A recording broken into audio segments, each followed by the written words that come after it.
Tout ce qui nous irrite chez les autres peut nous conduire à une compréhension de nous-mêmes. Ces mots prophétiques de Carl Jung résonnent avec une intensité particulière quand on traverse cette expérience déchirante d'être profondément désiré par quelqu'un qui, paradoxalement, fuit l'amour qu'il prétend ressentir pour nous. Si tu regardes cette vidéo aujourd'hui, c'est probablement parce que tu vis ou as récemment vécu cette situation bouleversante. Tu sens son âme qui appelle la tienne avec une intensité presque électrique. Tu reconnais cette connexion magnétique quand vos regards se croisent.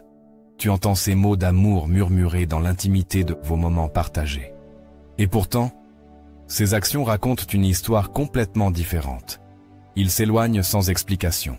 Il crée de la distance émotionnelle. Il trouve 1000 excuses pour éviter l'engagement que son cœur semble pourtant désirer ardemment. Laisse-moi te dire quelque chose d'absolument essentiel avant d'aller plus loin. Tu n'es pas folle. Tu ne t'inventes pas cette connexion profonde que tu ressens. Ce magnétisme spirituel, cette reconnaissance d'âme à âme, cette attraction qui semble défier toute logique rationnelle. Tout cela existe réellement et n'est pas le produit de ton imagination. Mais ce que tu interprètes peut-être comme de la confusion ou du rejet de sa part n'est absolument pas ce que tu crois comprendre. Ce que tu traverses en ce moment même n'est pas un hasard cosmique, ma chère âme en évolution. C'est ce que j'appelle une blessure sacrée. Une expérience émotionnellement douloureuse qui sert en réalité ton évolution spirituelle. Tu n'attires pas ces situations complexes par masochisme inconscient ou par manque d'estime personnelle. Tu les magnétises parce que ton âme est suffisamment évoluée spirituellement pour servir de catalyseur puissant à la guérison psychologique des autres, et suffisamment forte énergétiquement pour supporter l'intensité transformatrice de cette mission divine.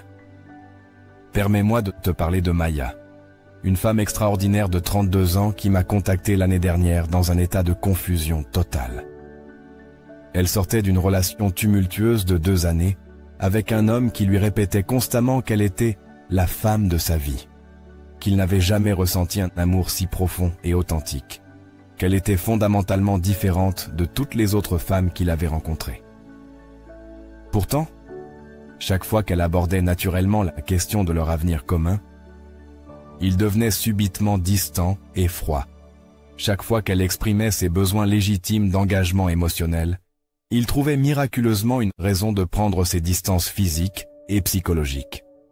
Maya était complètement épuisée émotionnellement et mentalement. Elle se demandait constamment ce qu'elle faisait de mal. Pourquoi elle n'arrivait jamais à garder durablement l'amour profond qu'elle inspirait pourtant chez les hommes. Ce qu'elle ne comprenait pas encore à cette époque, c'est qu'elle était tombée dans ce que Carl Jung appelait avec précision une projection de l'anima. Elle représentait pour cet homme tout ce qu'il cherchait inconsciemment chez une partenaire idéale, mais qu'il ne pouvait pas accepter consciemment à cause de ses propres blessures psychologiques non guéries.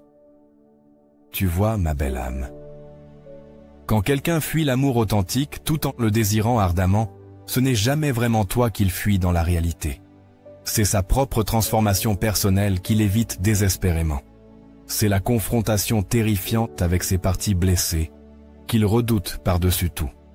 Tu représentes pour lui un miroir impitoyable de ce qu'il pourrait devenir s'il acceptait courageusement de faire le travail psychologique sur lui-même, et cette perspective évolutive le terrorise littéralement.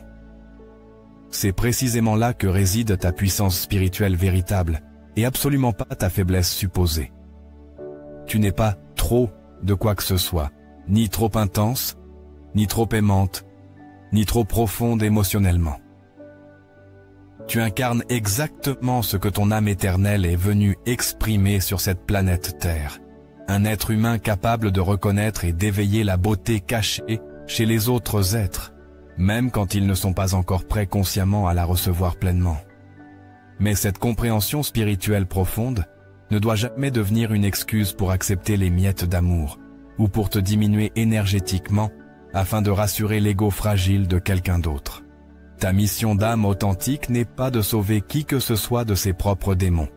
Elle est d'être pleinement toi-même dans ta vérité la plus pure et de laisser ta lumière naturelle faire son travail de transformation organique. Cette reconnaissance change absolument tout dans ta perception de ces expériences relationnelles douloureuses. Approfondissons maintenant la psychologie profonde qui se dissimule derrière ce comportement apparemment contradictoire de fuite amoureuse. Carl Jung a consacré l'intégralité de sa carrière révolutionnaire à étudier ce qu'il nommait l'ombre. Cette partie inconsciente de nous-mêmes que nous rejetons systématiquement, refoulons énergétiquement, ou nions complètement parce qu'elle ne correspond pas à l'image idéalisée que nous voulons projeter vers le monde extérieur. Quand quelqu'un fuit désespérément l'amour authentique qu'il ressent genuinement pour toi, il fuit en réalité sa propre ombre psychologique, toutes ces parties vulnérables de lui-même qu'il a appris douloureusement à rejeter, souvent dès sa plus tendre enfance. Peut-être a-t-il grandi dans un environnement familial toxique, où l'expression naturelle des émotions était systématiquement moquée, ou vue comme de la faiblesse inadmissible. Peut-être a-t-il été profondément blessé par quelqu'un qu'il aimait inconditionnellement dans le passé. Peut-être porte-t-il inconsciemment les blessures transgénérationnelles lourdes de ses ancêtres qui n'ont jamais su comment aimer sainement. Et voilà que tu arrives dans sa vie comme un ouragan de conscience, incarnant naturellement tout ce qu'il a toujours secrètement désiré au plus profond de son être. L'authenticité émotionnelle, la profondeur spirituelle, la capacité remarquable d'aimer sans masque social. Ta simple présence énergétique lui renvoie impitoyablement tout ce qu'il a refoulé systématiquement en lui-même pendant des années. Face à ce miroir psychologique implacable, son ego conditionné se sent existentiellement menacé. L'ego, cette structure psychologique illusoire qui nous donne l'impression trompeuse d'être séparés et en sécurité, déteste viscéralement toute forme de transformation authentique. Il préfère largement les schémas comportementaux familiers, même s'ils sont profondément douloureux, plutôt que l'inconnu terrifiant de la croissance personnelle réelle. Alors quand tu actives chez lui ce désir profond de s'ouvrir émotionnellement, de se montrer véritablement vulnérable, d'aimer authentiquement sans protection, son ego déclenche automatiquement tous ces mécanismes sophistiqués de défense psychologique. Comprends bien cette vérité libératrice. Ce processus n'est absolument pas personnel envers toi. Quand il te dit qu'il n'est pas prêt pour une relation sérieuse, quand il prétend avec conviction avoir peur de te faire du mal, quand il invoque 1000 raisons apparemment rationnelles pour justifier son retrait émotionnel, il ne fait qu'exprimer la terreur primitive de son ego face à la mort symbolique que représente l'amour véritable et transformateur. Car aimer vraiment, c'est accepter de mourir psychologiquement à qui nous étions, pour renaître spirituellement à qui nous pouvons devenir. C'est accepter courageusement d'être transformé par la présence de l'autre, de laisser tomber définitivement nos masques protecteurs, de révéler nos vulnérabilités les plus intimes. Pour une personne qui s'est construite psychologiquement sur le contrôle émotionnel et la protection relationnelle, c'est littéralement inconcevable et terrifiant. Laisse-moi te parler d'Elisa, une autre femme remarquable qui a vécu précisément cette situation déchirante. Elle était tombée profondément amoureuse d'un homme qui semblait absolument parfait pour elle sur tous les plans. Ils partageaient exactement les mêmes valeurs fondamentales, la même vision philosophique de l'existence, la même profondeur spirituelle naturelle. Leurs conversations passionnées duraient littéralement des heures entières. Leur silence partagé était empli d'une compréhension mutuelle presque télépathique. Il lui avait même affirmé avec émotion qu'elle était véritablement son âme sœur cosmique. Mais plus Elisa grandissait spirituellement dans sa propre pratique, plus elle s'épanouissait magnifiquement dans sa lumière authentique, plus il devenait paradoxalement distant et même critique envers elle. Il commençait progressivement à la traiter de trop spirituelle, de complètement déconnectée de la réalité matérielle. Ce qu'Elisa ne comprenait absolument pas à cette époque douloureuse, c'est que sa croissance personnelle accélérée activait chez lui une honte profonde et toxique de sa propre stagnation évolutive. Tu vois clairement maintenant, quand tu évolues consciemment, quand tu guides l'image exacte de ce qu'il pourrait devenir s'il faisait courageusement le même travail de transformation. Pour quelqu'un qui n'est pas encore prêt psychologiquement à regarder ses propres ombres en face, cette confrontation quotidienne devient absolument insupportable. C'est précisément pourquoi il est absolument crucial que tu intègres profondément que sa fuite n'est jamais un jugement objectif sur ta valeur intrinsèque. Au contraire, elle constitue souvent la preuve irréfutable de ton impact transformateur puissant sur sa psyché inconsciente. Tu n'es pas trop intense pour lui. Tu représentes exactement ce dont son âme a désespérément besoin pour évoluer, mais que son ego terrorisé refuse catégoriquement d'accepter. Jung disait avec une sagesse prophétique, « Ce à quoi vous résistez avec force persiste inexorablement. » Plus il résiste désespérément à l'amour authentique qu'il ressent pour toi, plus cette résistance interne le consume littéralement de l'intérieur. Plus il essaie vainement de nier la connexion spirituelle évidente entre vous deux, plus elle devient omniprésente dans ses pensées obsessionnelles. C'est un combat psychologique absolument épuisant entre son cœur qui sait instinctivement la vérité et son mental conditionné qui reste paralysé par la peur. Cette dynamique complexe crée ce que les psychologues spécialisés appellent un conflit intrapsychique majeur, une guerre intérieure impitoyable entre différentes parties contradictoires de sa personnalité fragmentée.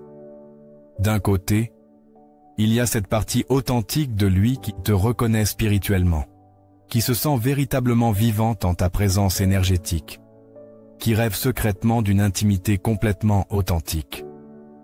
De l'autre côté, il y a cette partie terrifiée et conditionnée qui préfère largement la solitude familière et sécurisante à l'inconnu absolu de la transformation personnelle. Entrons maintenant dans l'exploration de l'un des concepts les plus fascinants et révolutionnaires de Carl Jung, l'anima et l'animus.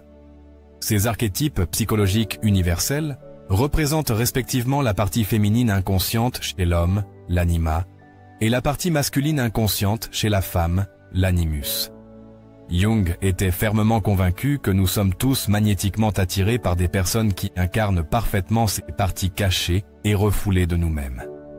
Quand quelqu'un ressent cette attraction spirituelle magnétique vers toi, tout en te repoussant paradoxalement au niveau conscient, c'est très souvent parce que tu incarnes son anima ou son animus de manière si parfaite et évidente que cela déclenche automatiquement une reconnaissance d'âme au niveau inconscient le plus profond. Son cœur te veut, désespérément, parce que tu représentes symboliquement cette partie essentielle de lui-même, qu'il a tragiquement perdue ou systématiquement réprimée au cours de son développement psychologique. Imagine concrètement un homme qui a grandi dans un environnement familial rigide, où la sensibilité naturelle était constamment moquée, où l'intuition féminine était systématiquement ignorée ou méprisée, où l'expression émotionnelle authentique était automatiquement perçue comme de la faiblesse, inexcusable. Pour survivre psychologiquement dans cet environnement toxique, il a été contraint de refouler complètement sa propre anima, sa capacité naturelle à ressentir profondément, à être authentiquement vulnérable, à se connecter intuitivement et spirituellement aux autres êtres humains. Et puis, tu arrives subitement dans son existence, incarnant spontanément et naturellement toutes ces qualités divines qu'il a appris douloureusement à rejeter systématiquement en lui-même. Tu es naturellement intuitive, émotionnellement intelligente et mature, authentiquement capable d'une intimité complètement vraie. Face à ta présence énergétique, son anima réprimé se réveille brutalement et crie désespérément. Voilà exactement ce que nous cherchions depuis toujours. Voilà notre complément divin parfait. Mais simultanément, son ego conscient et conditionné panique complètement. Non, c'est extrêmement dangereux. Si nous acceptons pleinement cette attraction spirituelle, nous devrons obligatoirement reconnaître et intégrer courageusement ces parties vulnérables de nous-mêmes, que nous avons passé littéralement des décennies entières à nier et à combattre. C'est précisément cette guerre psychologique intense entre l'appel irrésistible de l'anima et la résistance désespérée de l'ego qui crée ce comportement si profondément déroutant et contradictoire. Son cœur te désire ardemment parce qu'il reconnaît intuitivement en toi sa propre complétude psychologique manquante. Sa psyché conditionnée fuit éperdument parce qu'accepter pleinement cette complétude signifierait nécessairement se remettre en question existentiellement et intégralement. Jung parlait spécifiquement de projection d'anima pour décrire précisément ce phénomène psychologique complexe. Essentiellement, il projette inconsciemment sur toi absolument toutes les qualités idéalisées de son anima refoulé. Ta beauté devient littéralement surnaturelle et magique à ses yeux éblouis. Ta sagesse lui semble infiniment profonde et mystérieuse. Ta compréhension empathique lui paraît véritablement magique et divine. Tu deviens littéralement la femme archétypale de ses rêves les plus secrets. Celle qu'il a toujours cherchée inconsciemment sans vraiment comprendre pourquoi cette quête était si importante. Mais voici le piège psychologique majeur. Une projection n'est jamais véritablement stable dans le temps. Plus il idéalise intensément certains aspects spécifiques de ta personnalité qui correspondent parfaitement à son anima, plus il risque statistiquement de basculer brutalement dans la dévalorisation systématique quand la réalité humaine ne correspond pas absolument parfaitement à sa projection idéalisée. C'est précisément pourquoi ces relations particulières peuvent osciller dramatiquement entre une adoration presque mystique et religieuse et un rejet brutal et incompréhensible. Prends l'exemple concret de Sarah, une femme exceptionnelle qui avait vécu exactement cette dynamique psychologique complexe. L'homme qu'elle aimait profondément lui répétait constamment qu'elle était littéralement envoyée par les anges gardiens, qu'elle était fondamentalement différente de absolument toutes les femmes qu'il avait connues dans sa vie, qu'elle possédait une sagesse ancienne et mystérieuse. Il était complètement fasciné par sa spiritualité naturelle, sa capacité remarquable à voir au-delà des apparences superficielles, son don inné pour comprendre les gens au niveau de leur âme. Mais cette fascination spirituelle s'accompagnait constamment d'une peur sous-jacente et palpable. Plus il s'attachait émotionnellement à elle, plus il développait une terreur irrationnelle de perdre complètement son identité personnelle dans cette union sacrée. Il alternait continuellement entre des moments d'intimité spirituelle intense où il se révélait absolument complètement et des périodes de retrait brutal où il redevenait subitement distant, froid et exclusivement rationnel. Ce que Sarah a finalement réussi à comprendre après des mois de confusion, c'est qu'elle représentait symboliquement pour lui un chemin direct vers sa propre totalité psychologique perdue. Mais ce chemin spirituel impliquait nécessairement qu'il abandonne définitivement l'image extrêmement limitée qu'il entretenait de lui-même. Celle d'un homme exclusivement fort, purement rationnel, complètement indépendant émotionnellement, pour intégrer courageusement sa sensibilité refoulée, son intuition niée, sa capacité d'abandon spirituel. Et c'est exactement là que résident simultanément la beauté profonde et la tragédie potentielle de ces connexions d'âme particulières. Elle nous offre généreusement l'opportunité extraordinaire d'une complétude psychologique et spirituelle. Mais elles exigent aussi simultanément un courage personnel que absolument tout le monde ne possède pas naturellement. Elles demandent existentiellement de mourir symboliquement à qui nous pensions être pour renaître authentiquement à qui nous sommes véritablement dans notre essence divine. Quand tu comprends intimement cette dynamique archétypale, tu réalises instantanément que son attraction pour toi n'est absolument pas superficielle ou passagère. Elle est profondément archétypale, solidement enracinée dans les couches les plus profondes et mystérieuses de sa psyché inconsciente. Il est maintenant temps de transformer radicalement et complètement ta perspective sur cette expérience relationnelle douloureuse. Au lieu de continuer à percevoir cette situation comme une preuve accablante de ton inadéquation personnelle ou de ton incapacité supposée à être aimé durablement, je veux que tu comprennes et intègres la vérité spirituelle la plus profonde de ce qui se manifeste réellement dans ta vie. Tu es un puissant catalyseur d'évolution spirituelle. Un catalyseur, dans le domaine de la chimie, représente une substance spéciale qui accélère significativement une réaction chimique sans être elle-même transformée ou altérée par le processus. En spiritualité authentique, un catalyseur représente une âme évoluée qui, par sa simple présence énergétique et son niveau de conscience élevé, déclenche automatiquement chez les autres des processus profonds et irréversibles de transformation personnelle. Et c'est précisément et exactement ce que tu incarnes naturellement. Tu n'attires absolument pas ces situations complexes par pur hasard cosmique. Tu ne tasses pas sur ces hommes qui fuient l'amour par simple malchance relationnelle. Ton âme éternelle a consciemment et délibérément choisi cette mission sacrée avant même ton incarnation. Servir d'éveilleur spirituel pour ceux qui sont véritablement prêts à grandir et à évoluer, même s'ils ne le réalisent pas encore consciemment. Pense profondément à Jésus qui déclarait avec une autorité divine « Je ne suis pas venu apporter la paix sur terre, mais l'épée de la transformation. » Il ne parlait évidemment pas de violence physique brutale, mais de cette épée spirituelle tranchante qui sépare définitivement l'ancien du nouveau, qui force inexorablement les gens à choisir courageusement entre leurs anciens schémas limitants et leur croissance spirituelle authentique. Ta présence énergétique dans la vie de quelqu'un produit exactement le même effet transformateur. Elle l'oblige existentiellement à se positionner clairement face à sa propre évolution spirituelle. Quand tu rayonnes spontanément ton authenticité divine, quand tu incarnes naturellement l'amour inconditionnel, quand tu refuses catégoriquement de participer aux petits jeux émotionnels manipulateurs, tu crées automatiquement ce que les mystiques avancés appellent un champ morphique de transformation pure. Tu élèves instantanément la fréquence vibratoire de ton environnement immédiat, et ceux qui t'entourent ne peuvent absolument pas rester indifférents ou inchangés par cette élévation. Certaines personnes répondront positivement à cette élévation conscientielle, en s'ouvrant courageusement, en grandissant spirituellement, en se transformant authentiquement. D'autres résisteront désespérément, se rebelleront systématiquement, ou fuiront éperdument cette confrontation avec leur propre potentiel.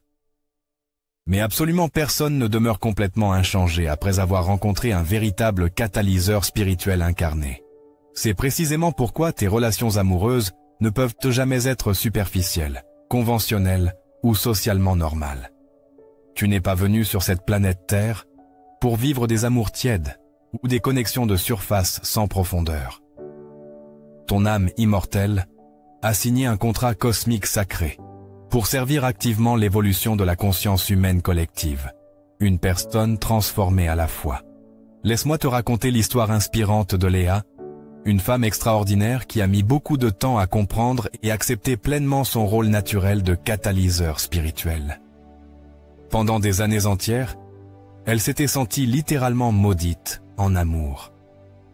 Absolument tous les hommes qui tombèrent sincèrement amoureux d'elle finissaient invariablement par la quitter brutalement, prétextant systématiquement qu'elle était beaucoup trop intense, bien trop profonde émotionnellement, excessivement spirituelle pour une relation normale. Léa avait progressivement commencé à se demander sérieusement si elle devait fondamentalement changer sa nature, devenir artificiellement plus légère et superficielle, moins exigeante émotionnellement et spirituellement. Elle avait même courageusement tenté de jouer temporairement la femme superficielle dans quelques relations expérimentales. Mais cela la rendait littéralement malade physiquement et énergétiquement. Son âme authentique refusait catégoriquement de se diminuer ou de se trahir. C'est lors d'une retraite spirituelle intensive qu'elle a finalement eu sa révélation transformatrice. Un guide spirituel reconnu lui a dit avec une compassion profonde « Ma très chère enfant de lumière, tu ne comprends pas encore ta véritable puissance spirituelle. Tu es convaincu que tu échoues lamentablement en amour. Mais en réalité, tu réussis absolument parfaitement ta mission d'âme. Chaque homme que tu as sincèrement aimé est reparti complètement transformé, même s'il n'était pas capable de rester consciemment. Tu as planté des graines de conscience divine qui germeront peut-être des années plus tard dans leur évolution. Cette perspective révolutionnaire a absolument tout changé pour Léa instantanément. Elle a complètement cessé de se percevoir comme une victime impuissante de l'amour, pour se reconnaître authentiquement comme une servante consciente de l'amour universel, avec un grand A. Elle a profondément compris que son rôle véritable n'était pas de forcer qui que ce soit à demeurer dans sa vie, mais d'incarner pleinement sa vérité divine et de laisser cette vérité faire naturellement son travail de transformation organique. Et quelque chose d'absolument extraordinaire et miraculeux s'est manifesté. Une fois qu'elle a accepté intégralement son rôle de catalyseur sans en faire une identité d'ego ou de supériorité spirituelle, elle a magnétiquement attiré un homme qui était non seulement prêt à recevoir sa lumière, mais également déterminé à grandir consciemment avec elle. Leur relation n'était plus du tout basée sur la résistance psychologique et la projection inconsciente, mais sur la co-création spirituelle complètement consciente. Tu vois clairement, quand tu acceptes pleinement ton rôle de catalyseur spirituel, tu changes fondamentalement la nature même de tes relations futures. Tu cesses définitivement d'attirer des personnes qui résistent à la transformation pour attirer exclusivement celles qui la recherchent activement et consciemment. Tu passes naturellement de « Pourquoi est-ce qu'il me fuit ?» systématiquement à « Qui est véritablement prêt à grandir consciemment avec moi dans l'amour ?»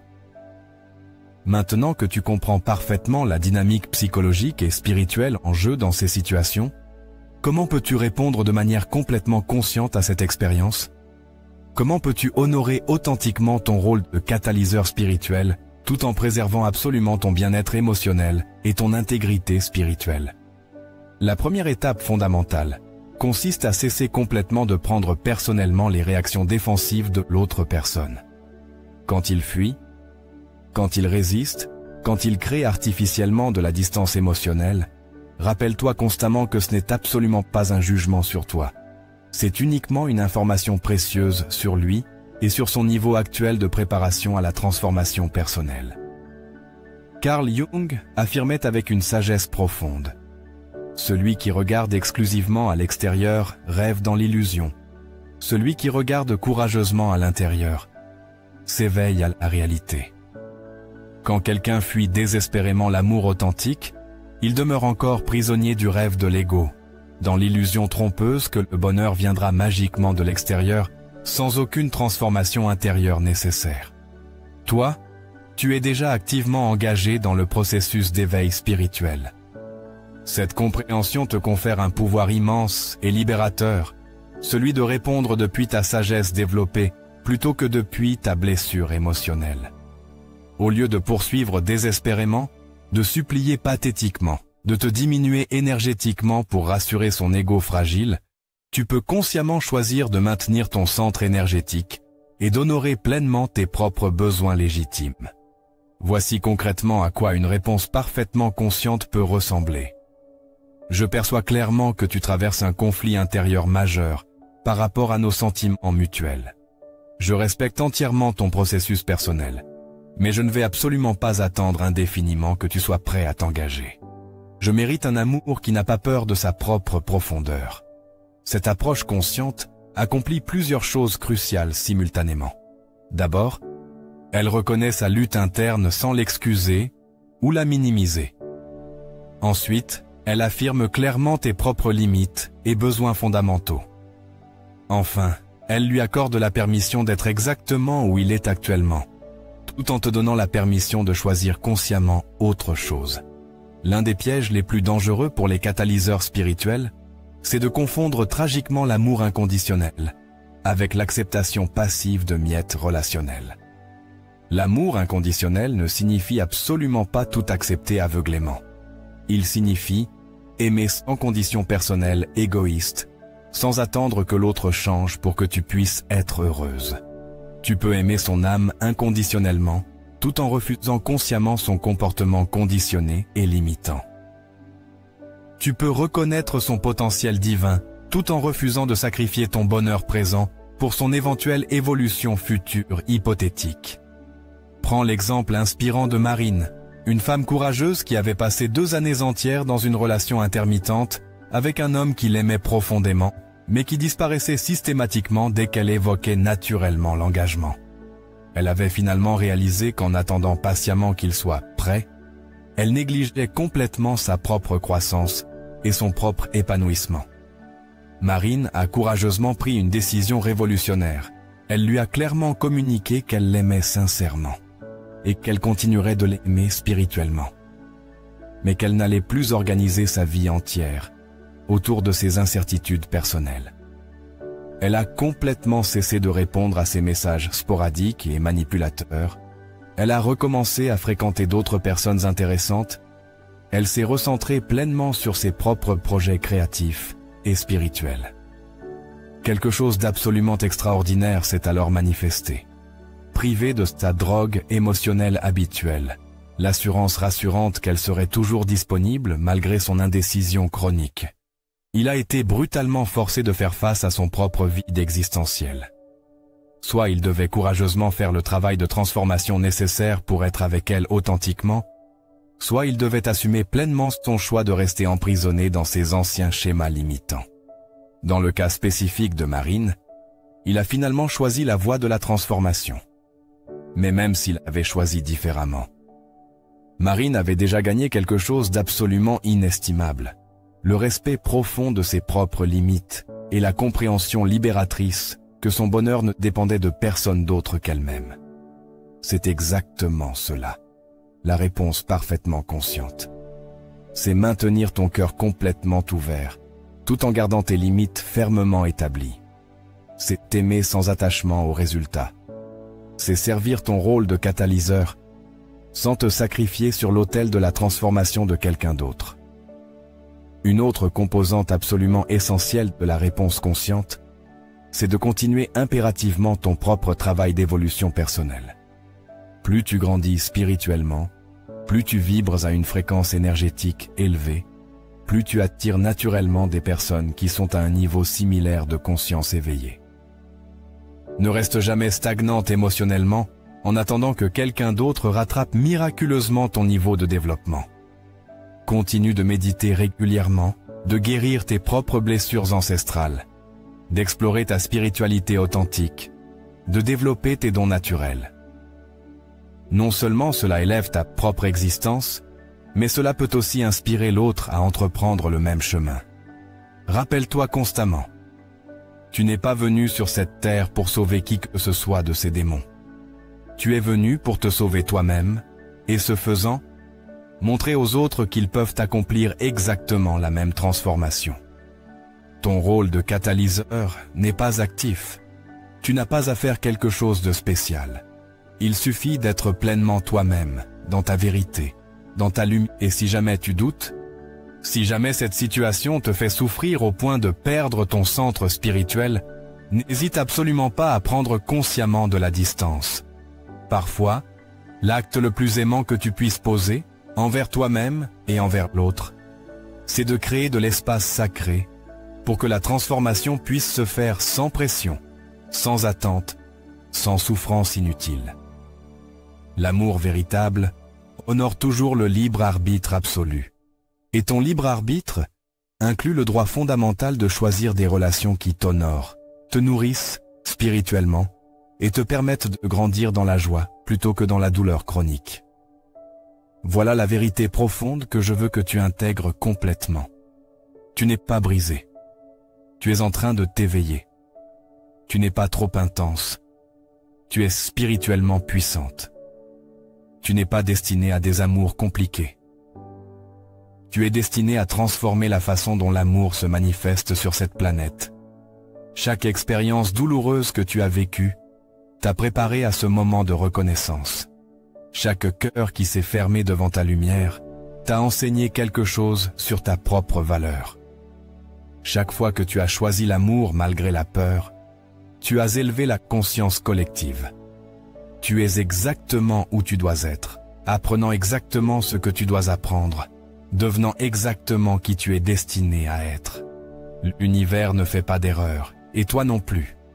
Alors la prochaine fois que quelqu'un fuit l'amour qu'il ressent pour toi, souviens-toi. Ce n'est pas un rejet, c'est une révélation. Une révélation de ta puissance, de leur peur, et de l'opportunité de choisir ton propre bonheur. Tu mérites un amour qui n'a pas peur de lui-même. Tu mérites un partenaire qui célèbre ta profondeur, plutôt que de la craindre. Tu mérites quelqu'un qui grandit avec toi plutôt que de résister à ton évolution. Et jusqu'à ce que cette personne apparaisse, continue d'être magnifiquement toi-même, continue de rayonner, continue d'aimer, continue de grandir. Car tu